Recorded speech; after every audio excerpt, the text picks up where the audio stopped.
Welcome to the Hybrid Real Estate Professional Podcast, where we dive deep into the intersection of career, family, and finances. Learn the mindsets, tips, and strategies to help you on your personal journey to build a life of abundance and purpose for you and your family. Now here's your host, Aaron Amin. Welcome back to another episode of the Hybrid Real Estate Professional Podcast. My name is Aaron Amin, and alongside my amazing supportive wife, we bought 8 single-family rental properties in 3 years across 3 states, all while bringing 3 beautiful children into this world. This podcast has been a documentation of that journey, as well as some insightful long-form interviews with some of the inspiring investors I met along the way. One of those investors is Mr. Nathan Murith, whose story resonated with me so much that we decided to team up and start the Remote Real Estate Academy. Nathan was one of my first guests on this show last October before we knew we were going to team up. Today's episode is a replay of that interview. Listening back now, the components of this conversation became the bedrock of what is now a blossoming community inside the Remote Real Estate Academy. Hope you enjoy the interview. Let's get into it. All right, I want to welcome my next guest, Nathan Murith. Nathan is a friend of mine. We've been in a mastermind together for the last a little over a year now, I believe. I will share more details about him. But rather than me telling you, I'd love for you to just introduce yourself in your own words, Nathan. Hey, Aaron, how you doing today? First of all, thank you for having me on. Super excited to be here. Hopefully I can share some value and insights into kind of what we do and our story. But yeah, essentially I'm a, husband, father. I try to be a good husband. I try to be a good father. I'm also a full-time technology professional, technology executive. And when I'm not, being a good husband, being a good father, or working my day job in technology, I also spend quite a bit of time in real estate investing, particularly remote real estate investing out in the Midwest. I'm based on the West Coast, and spend also a significant amount of time helping others do the same, achieve the same, get started, start investing in real estate, diversify from maybe their other investment vehicles that they have. And yeah, that's the long and the short version of this, essentially. Doesn't sound like you have too much going on. So believe it or not, Nathan and I both have the same 24 hours a day that the rest of humanity does. So I think one of the first directions I want to take this is with all those dimensions. You got your career, which it sounds like you've accelerated to an executive position. You've built a career that in and of itself probably took a lot of time and upskilling and networking and just general energy to build. You've got your family, you have a wife, you have kids, and you have this whole real estate portfolio you built on the side. And then further, you and I are now I am a fellow podcast host too. And we know that it takes a lot of time and energy to run a podcast and coach others. And so knowing that we have the same 24 hours within a day, I'd love to just hear, how do you find ways to fit all of those things in to your daily life without going crazy? Yeah, so that's a fantastic question. And I think there's a lot of dimensions to the answer to that question. And to be clear, when we dive into these different dimensions, I don't think any of those happened all at once. It's stacking small changes and small wins over time, over the years, to get to a point where we can, and I can indeed be successful or achieve working on all these different things. But the simplest way to say it is, at the end of the day, it's just being organized. I think so. It's being organized and being intentional. So I'm very intentional of where I spend my time. I'm very intentional of how I spend my time. And I'm pretty ruthless when it comes to not spending time on anything that doesn't necessarily help me advance these different dimensions, be it the online catalog of tools for real estate investors that we build, be it a podcast host, be it father, husband, W-2, whatnot. And one of the tools that I use every single day, which is going to sound horribly boring to everyone out there, but I just use my calendar. And essentially in my calendar, it's pretty much every hour, 24 hours a day, but every hour of every day has a block on it for something specific. So it's bed from sleep from 10 p.m. to 5 a.m. And then 5 a.m. to 6:30 a.m. is me time. I just work on reading, focus, meditation, workout, all these different things. Then it's an hour chunk for kiddo time. And then it's a big 8 hour block for W2. Then it's kiddo time for a block in the afternoon, dedicated to kind of family time. And then it's an hour time for podcasting, an hour time for every REI tool, like this online catalog that I mentioned. And then it's an hour block for me and my wife time. And then it's rinse and repeat, essentially. So pretty much every single slot that I have available in my day is, accounted for and is used intentionally for one of these dimensions of my life. And then I think around that, there's a lot of supporting tools and tips, tricks, whatever, things like that just help me be more productive. But I think at the core, it really all is about being intentional and organizing and protecting my time. So there's not a whole lot of time that I'm sitting on a couch doing some Netflixing or doom scrolling on social media or anything like that. And yeah, that's really the gist of it, honestly. And I don't That's think an people should try to make it more complicated than that anyway. Totally agree. I use a very similar system, and kind of the way I've explained it is I block the most important things and I protect them at all costs. So for me, that's my family time. So I have my non-negotiable. Every evening, I'm going to have dinner with my family. Every night, I'm going to put my daughter to bed. Every morning, I'm going to get my daughter up. I'm going to take her to daycare. And those are the immovable objects, right? Yep. Short of a medical emergency, or obviously when we're on Sure. vacation or something like that. Um, but if I can keep those pieces fixed in place, then I know that I've protected that time. Obviously, I want to spend more time than just that with my family, but Yeah. I think working backwards and then building those blocks where you have put time aside to work on the things that you want to advance. So I love that strategy. I heard you mention like even meditation and exercise.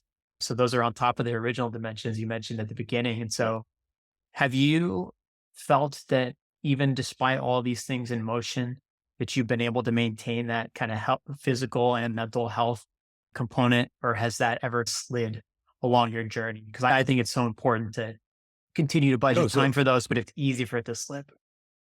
so actually I want to say it's the opposite. It's increased to a place where I'm healthier, feel better, sleep more, and then just overall feel more healthy and in a good mindset than I've arguably ever been. And I think it's also because I have protected time to focus on that and therefore obviously make it a priority and a focus of mine. So yeah, if anything, it's the exact opposite. It's like a lot of spinning plates, sure, but they each have their spot in my day essentially. And that just helps keep me sane and organized and happy and healthy and worry free and not anxious or no feelings of being overwhelmed. So if anything, it's the opposite. But I think it's to your point. What's worked well for me is putting the most important blocks in there first and then working backwards. And for me, it started with a big chunk of sleeping time, just because, yeah, if we're not rested, if you don't feel good, if you're sleep deprived and whatnot, everything else is going to start to fail. And then it's put it in those family blocks, which I want for those to be a priority, be it just me and my wife time or at kiddo time, family time, put those in next. And then there's obviously W2 responsibilities that are a big chunk of time that are demanding, especially in the role that I play, but it's starting with those. And then you find time for the rest, right? It's not that complicated. Um, Totally agree. So with that said, I know we've talked already about some lifestyle and how we manage time, but we have yet to dive into some of the accomplishments. I'd like to talk about two different realms here. One is your career and how you ended up in the current career path you're on, mhm. and the skills that you've used in your career that you've applied to your real estate. And the second would be just understanding what your real estate portfolio looks like these days, how you got started, and what your goals are. So let's maybe start with, what do you do for a living and how did you get into that? Yeah, so I've always been in software engineering. So my background, my education, both undergraduate and graduate education has always been computer science. So by trade, I'm a software developer, a software engineer. Exiting my graduate degree, I found myself teamed up with a group of individuals where we launched a small company, small at the time, that built software for the construction industry, essentially. And we were very fortunate to have one of the few successful exits. We sold our business to a big corporation out here on the West Coast. And I joined that group through the acquisition. And then from there, I just helped build software products and software teams. So over time, people management, and then you grow your career and you end up leading relatively large groups as an engineering and technology executive. And so that's essentially what I still do today. And how that's helped me in general is that, first of all, I love technology. That's a passion of mine. I'm genuinely curious and interested in technology, and I always have been, which is why I got into that field in the first place. But I guess it just allows me to be aware of tools and systems that are out there that could just help me automate as much as I possibly can in my life and maybe streamline as much as I possibly can in my life so that I don't feel overwhelmed, so that I could achieve more and do more. And that's not necessarily because I am a software engineer, meaning I don't know that you have to be a developer to leverage these things and get to that point, but it's just my proximity to, I think, the technology space, given that is what I do on a day-to-day basis. I just know about a lot of tools and I like to research them, use them, and then implement them in my life to be more productive, essentially, at the end of the day. Awesome. Yeah, I agree that you don't have to be a software engineer to use some of the amazing tools that are available, readily available, most of which are free these days for real estate investors.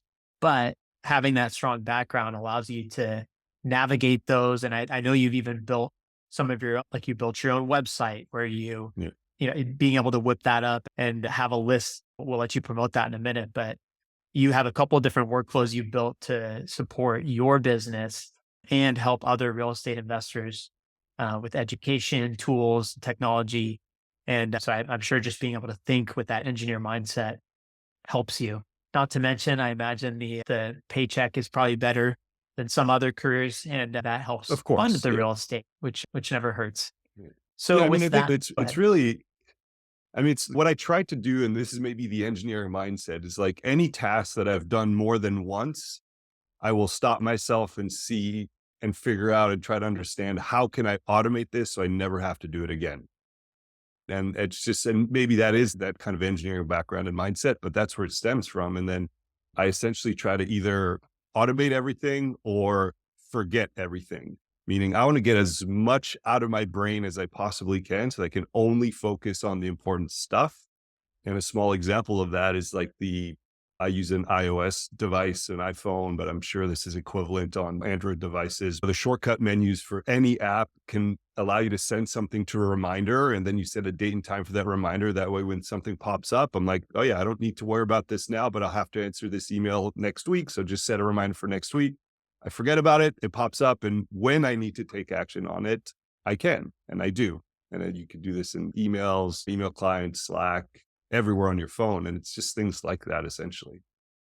There's something to be said for not carrying all that mental overhead around of, oh my God, I know I have 15 tasks to do sometime over the next 7 days. So I'm going to let all of them live in my head until they're done. It's no, you have to get them out of your head, Oh, find a 100%. way to capture them and put them in a system that you can trust and either, yeah, set up reminders or automations so that you know that even though you took them out of your head, you have some sort of safeguard that they're going to get done. And I like to even add, so obviously anything repeatable, if you can automate it, that's great.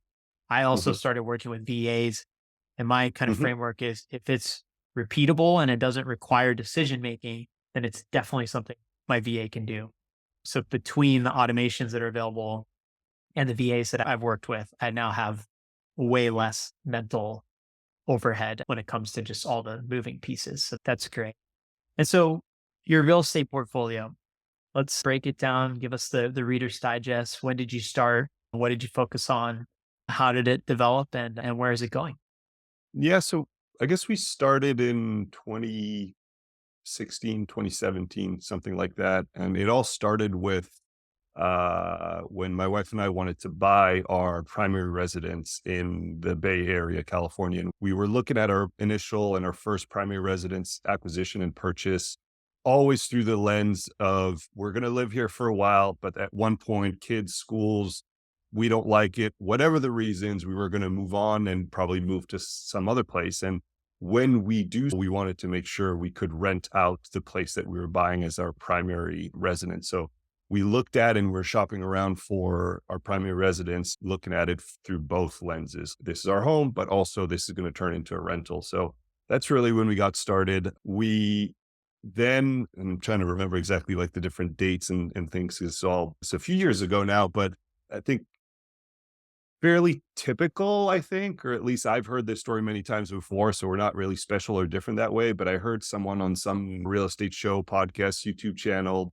in a book, I can't remember, it might have been Brandon Turner or something, explaining this concept of buying a rental property for your kids, having the tenants pay down your mortgage over 15 years. And by the time the kid reaches college age, you have a fully paid off asset that either generates money that could be used for paying for college, or you can refi and pay for college, sell the asset, pay for college, but essentially have somebody else pay for your kid's education without you needing to save those hundreds of thousands of dollars over the years to pay for your kid's education. And I heard that as we were having our firstborn, I was like, yeah, this is genius. This is a great idea. How come I've never thought about that? But who cares at that point? So I was like, okay, let's figure out how to do that, because I'd much rather have somebody else basically pay for a $200-300 asset over 15 years rather than me needing to find $300,000 worth of savings and then second kid times two, right, over 15 years.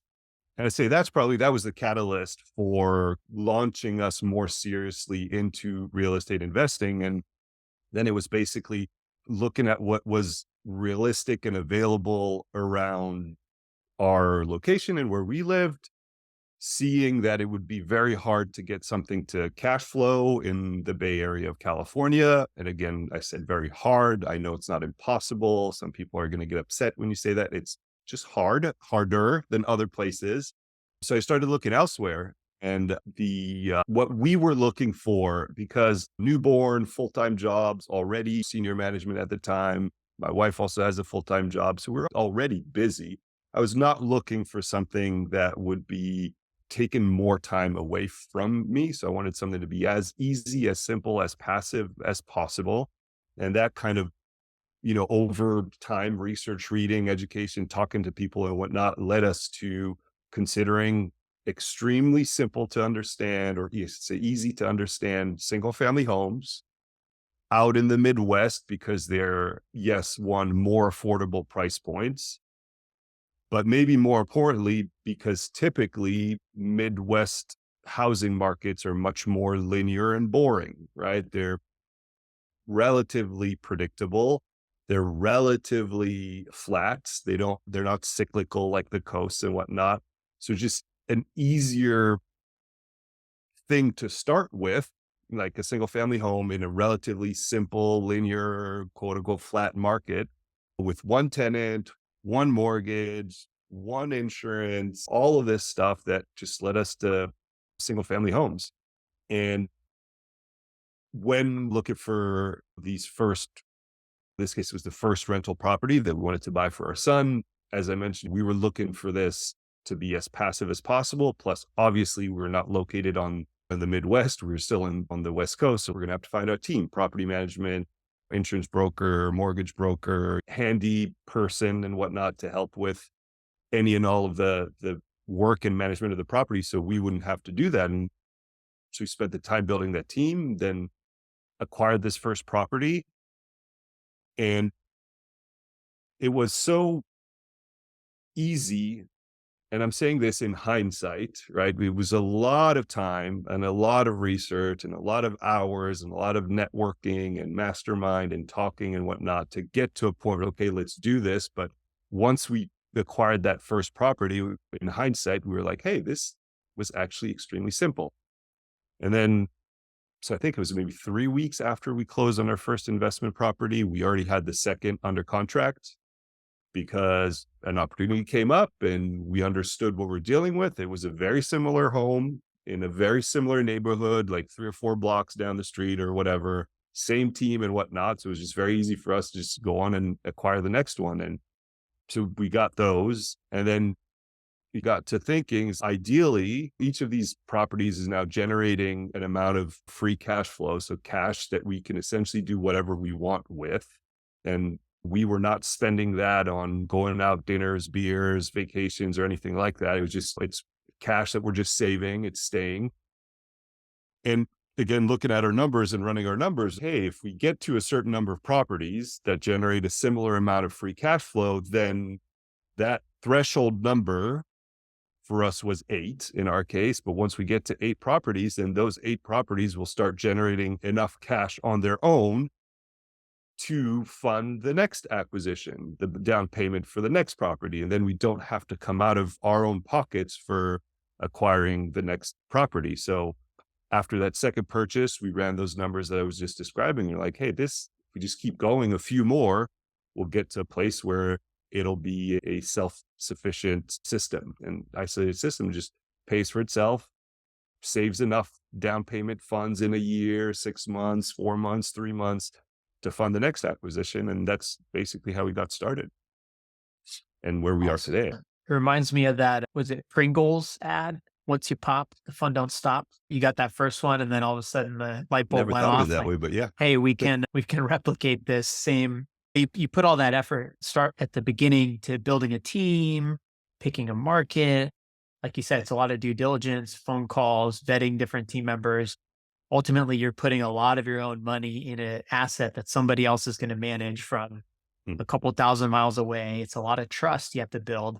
So the upfront work, I try and be very honest with the audience. Most of my audience is people who are either, just getting started or maybe have one primary property and looking to yeah, expand into others. So I try to be very honest about the fact that it's a lot of work to build the foundation. But once you have a buy box, a yeah, set of parameters that you know will work for your financial situation and will meet the goals you're trying to get, whether that's cash flow or appreciation, or in your case, the college fund idea. Once you have that defined and you have your team in place, it's actually not as hard to keep it going.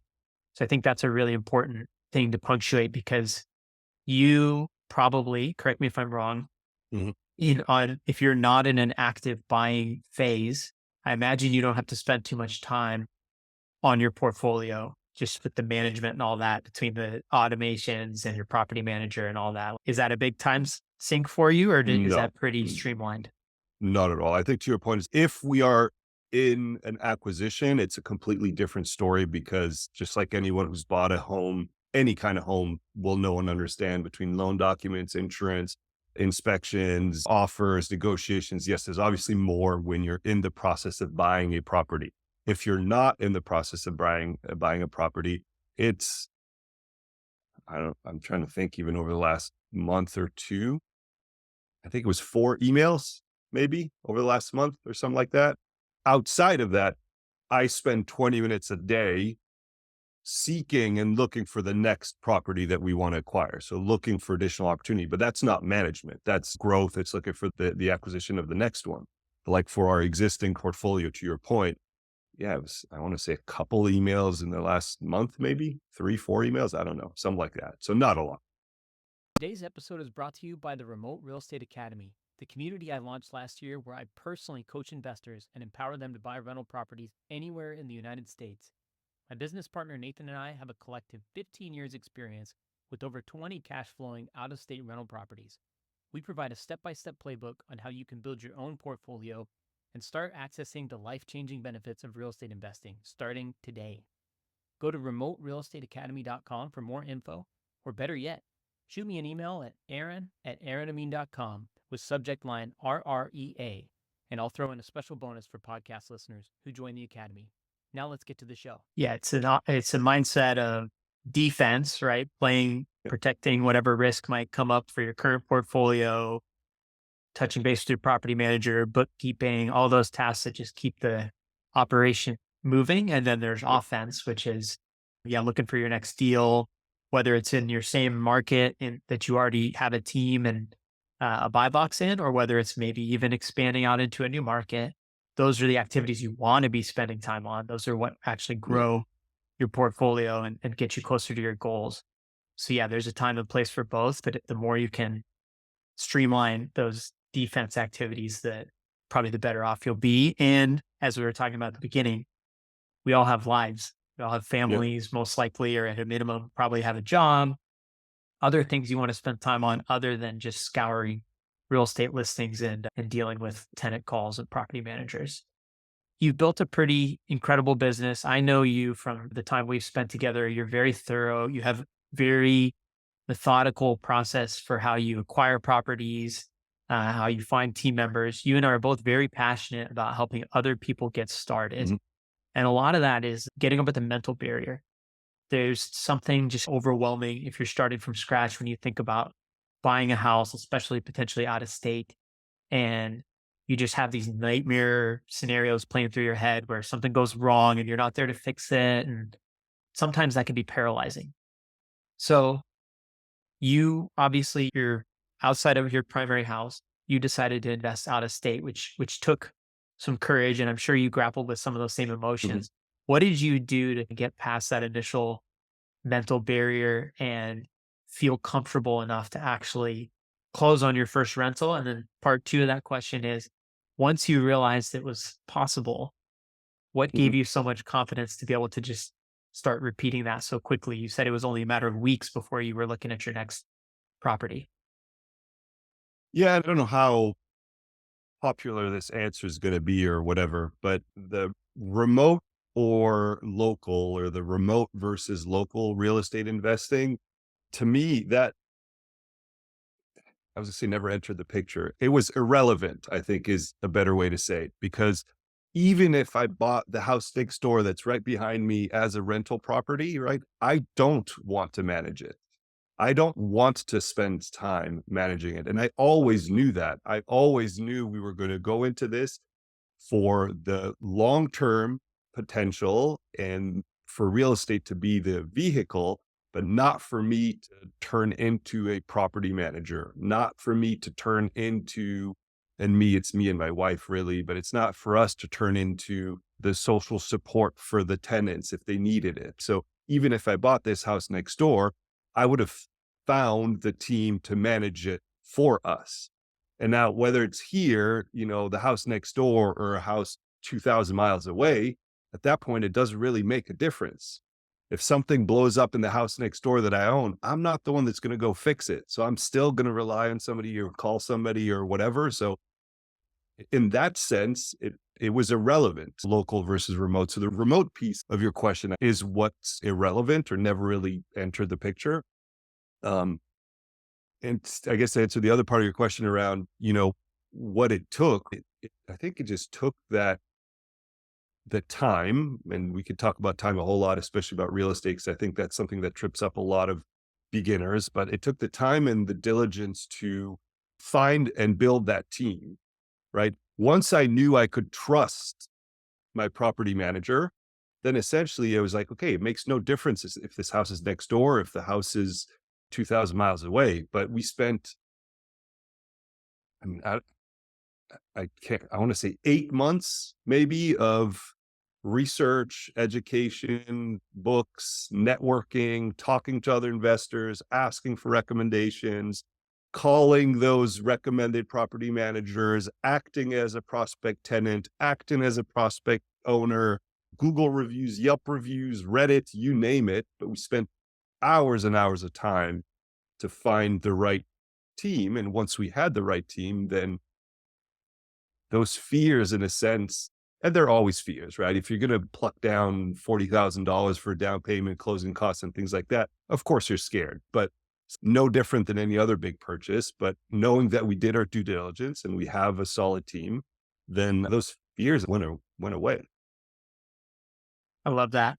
So it certainly sounds like you spent plenty of time doing your research and you named a few Mhm. different ways that forums, interviewing other investors, presumably interviewing several property managers and probably checking Yep. referrals. There's a number of different ways you can do it, right? But until you're actually working with them, how can you know that you trust them? So for me, it was two things. The most important one is other investors who are currently using those services. In this case, we're talking property management. Because if they're a happy investor getting what they're expected from their rental property and they're not whining and complaining and overwhelmed and anxious about their situation because they have a solid property manager in place or more broadly team in place, then I will trust that has a whole lot of weight in my evaluation.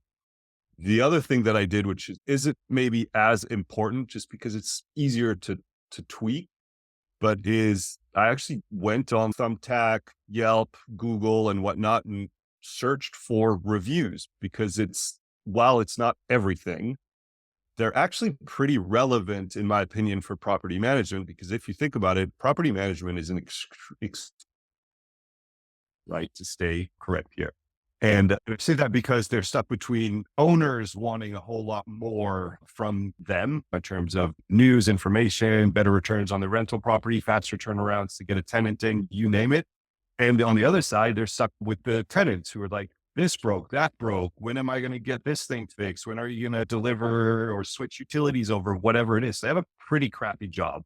And if you can find an online review of a property manager that has decent amount of reviews, meaning not just one, but maybe in the hundreds, and that their overall star rating is pretty high, that's usually a good sign because the people reviewing these property managers are the tenants and the owners.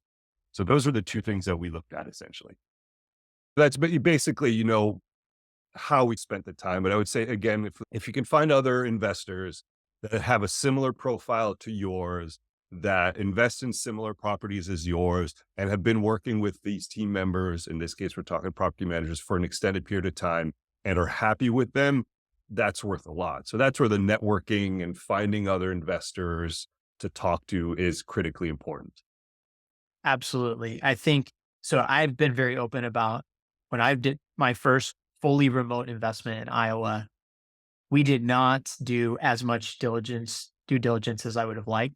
We did a very thorough interview. We had multiple interviews, but we didn't do a lot of that. Like we didn't have a local investor on the ground that helped us qualify the company we hired. And surprise, it was a terrible experience. They didn't Yeah. find a tenant for our property. There was a whole slew of borderline disasters that happened. There was no heat in the house in the middle of January. They priced it too high, got no leads, and we ended up Mhm. firing them 7 weeks in. So those are the types of stories that you can avoid if you do that due diligence, use those strategies Nathan 100%. mentioned. And yeah, I would say the key component is those other investors. Find someone, you don't have to know them in advance necessarily, but it's amazing how easy it is to network online these days. And it's also amazing how generous people are willing to be with sharing their Yeah. experience. I know I would gladly, if I had a rock star property manager, I would gladly share that contact with someone who is looking to get into out of state real estate investment. They're feeling a little conscious about how hard it is to build Mhm. that trust. Making that connection for someone else would mean a lot to me. And I know that there are plenty of other investors out there that are willing to share those contacts like that. And there's a lot of communities, right? So Nathan and I are part of one mastermind together. I think we're both part of several other masterminds too. Yeah. And that's been a huge unlock for our networks. And so once you just put those feelers on, and if you're authentic and you actually care about what value you can bring and how you can help other people, you'd be surprised how willing other people are to help you too. I want to pivot a little bit and talk about coaching. There's two realms here. We're both coaches ourselves, but we've also been coached. So I want to talk about just your evolution. I know you're passionate about helping other investors, but what order did you approach this in? Were you the recipient of coaching before you offered coaching? What is your relationship with coaching and how did it come to be? Yeah, so I think the easiest answer is I received it first, and it's always been part of my life. I was a professional ski instructor and a professional skier essentially for many years when I was a young adult, an older teenager, whatever. So just by nature of that, you are coached to become an instructor. You are coached to reach a certain level of competition in skiing. And so I've always been part of my life, even early on, and even subsequent to that. In my technology career, in the different companies and corporations that I've worked for over the years, there are always development programs, be it online trainings or in the form of coaching platforms, be it individual or group coaching.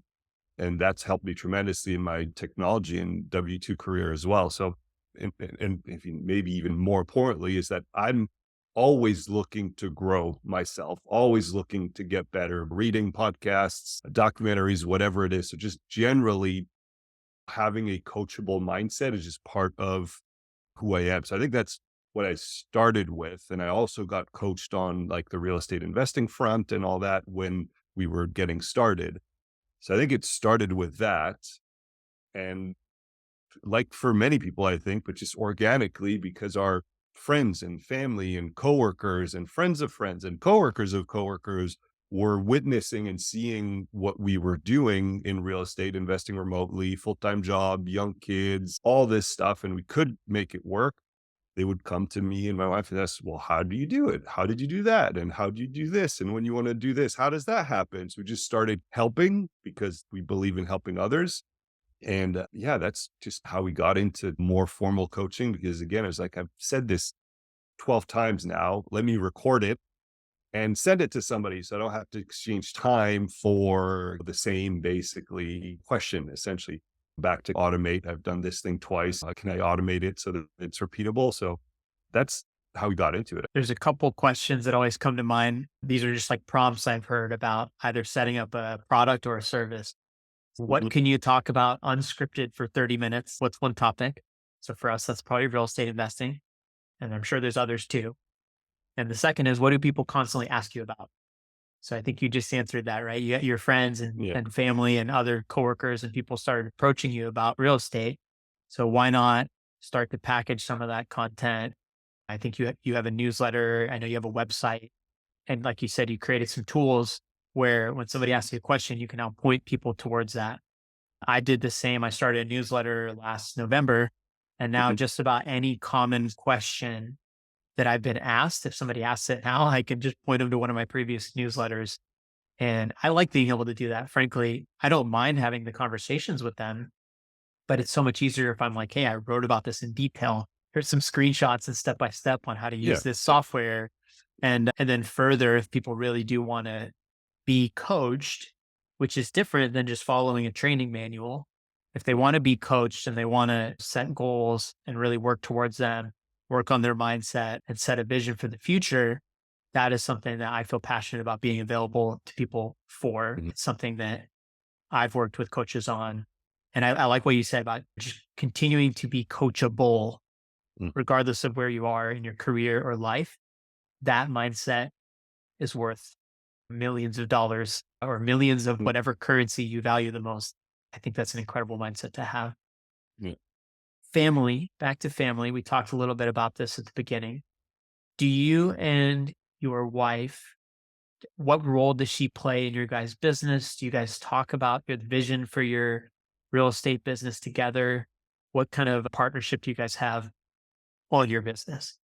Yeah, so I think you said we're partners in life, right? We're partners as parents, we're partners, just she and I were partners in this business as well. I think there's like, we're partners in the sense that we help support each other with the vision itself and where we're trying to go. And there's different milestones along the way. So we're absolutely partners. We talk about real estate on a regular basis, right? If not every day. Where we stand in our lives today, I have a slightly more active or more hands-on role in the day-to-day, just because my wife also has a full-time job and we have two young kids and she works in the service industry. So it often means that she's nights and weekends type thing. And then our schedules don't necessarily overlap. So we often find ourselves single parenting and we've got no family. Closest family is 10,000 miles away. So we're just, it's hard to sit down, both of us together, to do all the things together. And that's the main reason. With that said, though, we have a plan that we discussed that will help her transition away from her service job if she chooses to, when she chooses to. And that will afford us more time to spend, for her to spend more time on the real estate business. That then comes with things like real estate professional status, which then helps with things like our joint income tax and additional deductions and all this gory detail stuff that I don't want to scare people about. But we have a plan. We have a plan, and we're partners on that plan and partners on making it reality. I think our current reality is like each of our involvement is not necessarily the same today, and it will change over the lifetime of us going from where we are to our different milestones. Because I don't think there's no finish line. It's we're progressing towards a greater future for ourselves and our kids and grandkids and all of that. But there's no, oh, once we hit X, Y, or Z, whatever that may be, then we're done. It's not part of our plan or vision. Absolutely. And the one key theme I heard there is that you guys are you're very much aligned on what your vision is. I think that's one of the most important things is just being on the same page about what your goals are. And you also don't need two people doing the same thing. If she was No, running a exactly. podcast and you were running a podcast and she was doing deal analysis and you're doing deal analysis, Yeah, exactly. it's not really necessary. And frankly, like you said, you guys oscillate based on sometimes your schedules are offset a bit. And so you got to watch the kids and she's got to watch the kids. Mhm. Running a household is a full-time job. It is. You work a W-2 or whether you're an entrepreneur or whatever it is. And so just even being on the same page about your roles within that part of your Yeah. life, it has tremendous value. And then, yeah, you can start to do the longer time horizon planning. You bought the houses that are essentially college funds for your kids. You want to have the option potentially for her not to work. You've got some Mhm. tax strategy and things that you can do. Just having that roadmap and that foresight to be able to look at the big picture and stay aligned the entire time. That's the dream. That's awesome to hear. If there was one thing you had to tell a brand new investor, let's say they're of a similar mold as you and I, they have a full-time job, maybe they already have a young kid or they want to have kids soon, and they're not sure if this is going to fit into their life, what would you tell them? Should That's they a do great it? question. 100% you should do it. I'd be a hypocrite if I said don't do it because we were able to do it arguably successfully given our circumstances like that we've already talked about. So yeah, yes, they should do it. Absolutely. And so we've just been talking about vision and where we want to go and whatnot. And we often have this conversation with my wife. Even if we stop today, no more acquisitions, nothing more, we're done, no more real estate. We just keep what we have compared to all these crazy success stories that you could see and hear about online and whatnot, we would seem minuscule, tiny. But our retirement, our future lives, our kids' lives will be tremendously different and changed for the better, even if we just stop today. So we didn't lose anything. Do we want to go bigger and keep growing all that stuff? Sure, of course. But even if we don't, it's okay. Worst case, we just call it quits, done. Our lives are going to be substantially different for the better and our kids' lives as well because of where we're at and what we've done thus far. So absolutely, I would do it. I think the other piece of advice that I often end up discussing with people that we engage with, coach, interact with is the concept of time in real estate is very different, in my opinion, to the rest of our world. Everybody's used to text message, answer immediately, email comes through immediately, one click buying on Amazon, it's on your doorstep 3 hours later. I'm hungry, I stick it in the microwave, my food's ready in 30 seconds. Real estate could not be further from that. We're talking about 6 months to 8 months of just education. Then it's 45 to 60 days once you have a signed offer. Like, oh, great, I bought a house. No, it's not yours until 60 days later, typically.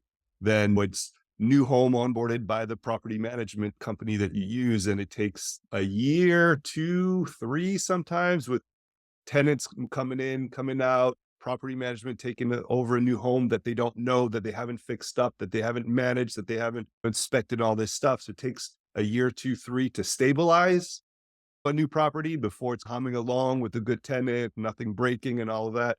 So just things take time. Just take time and people need to be ready and okay with that. I think I saw you call it, what was it, the microwave mentality, right? The fact that we're also conditioned Yeah. to just throw it in the microwave for 45 seconds and it's ready to eat.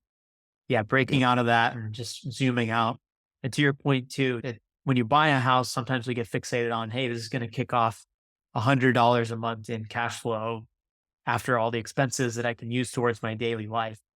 But you're also, if you zoom out and put it on a 30-year Mm, timeline, you're going to pay down a loan. You're going to be able to yeah, increase those rents over time. If you bought it on fixed rate debt, that cash flow is going to increase.